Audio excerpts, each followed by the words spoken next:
ഇത്ര നേരം നമ്മൾ പറഞ്ഞൊക്കെ മൈഥിലി എന്ന വ്യക്തിയുടെ ആക്ട്രസിന്റെ സ്ട്രെങ്ത് പോസിറ്റീവ്നെസ് ഒക്കെ ആയിരുന്നു. സ്വാഭാവികമായിട്ടും ആളുകൾ ഒരുപാട് വിമർശിക്കുന്നത് കേട്ടിട്ടുണ്ടെങ്കിൽ പറയുന്നത് മൈഥിലി വളരെ അഹങ്കാരിയാണ്, പെട്ടെന്ന് ദേഷ്യപ്പെടും, പ്രശ്നക്കാരിയാണ്. അങ്ങനത്തെ വീക്ക് പോയിന്റ്സ് എന്തെങ്കിലുമൊക്കെ ഉണ്ടോ? ഞാൻ അഹങ്കാരിയാണെന്ന് ഇതുവരെ ആരും പറഞ്ഞു ഞാൻ കേട്ടിട്ടില്ല. പിന്നെന്താ പറഞ്ഞേ? ദേഷ്യം ഉണ്ടായിരുന്നു, അത് സത്യമാണ്. ദേഷ്യപ്പെടുമായിരുന്നെങ്കിലും ഇപ്പൊ ഞാനതിനെ മാക്സിമം കൺട്രോൾ ചെയ്യുന്നുണ്ട്. നമ്മളുടെ മാറ്റം എന്നിപ്പോ പറഞ്ഞില്ലേ, അതാണ് നമ്മളുടെ മാറ്റം. ഞാൻ എപ്പോഴും പഴയ പോലെ ദേഷ്യം പെട്ട് ഇങ്ങനെ ഇരുന്നായിരുന്നെങ്കിൽ ഒരിക്കലും ഇല്ല.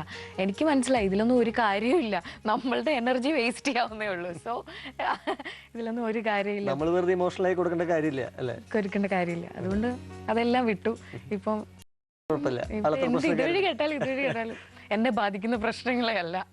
സിനിമയ്ക്ക് അപ്പുറം മൈഥിലിക്ക് താല്പര്യമുള്ള മറ്റു മേഖലകൾ, ആക്ടിവിറ്റീസ് എന്തൊക്കെയാണ്?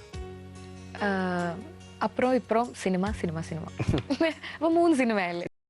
സിനിമ കാണുക, സിനിമയെ വിലയിരുത്തുക, എല്ലാവരും അല്ലേ. ഇപ്പോൾ മലയാളത്തിൽ പുറത്തിറങ്ങുന്ന പല ചിത്രങ്ങളും പെൺകുട്ടികളുടെ തന്റേടത്തിന്റെ കഥ പറയുന്ന സിനിമകളാണ്. അഭിനയത്തിൽ മാത്രമല്ല ജീവിതത്തിലും നല്ല തന്റേടികളാണ് പുതിയ കാലത്തെ പെൺകുട്ടികൾ. നല്ലവൻ എന്ന ചിത്രത്തിൽ ഒരു ആൺവേഷം കെട്ടിയാടുന്നത് കണ്ടു മൈഥിലി. അപ്പൊ ഇഷ്ടമാണോ ഒരു കരുത്തുള്ള കഥാപാത്രമാകാനും ജീവിതത്തിൽ കരുത്തുള്ള ആളാവാനും ഒക്കെ?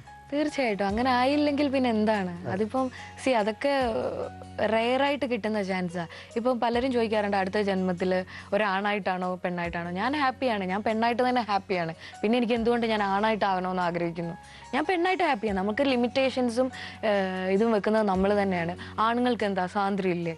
സ്വാതന്ത്ര്യം ഇല്ലാത്ത എത്രയോ ആൺകുട്ടികളുണ്ട്. അത് സംബന്ധിച്ചിടത്തോളം ഞാൻ വളരെ ഹാപ്പി.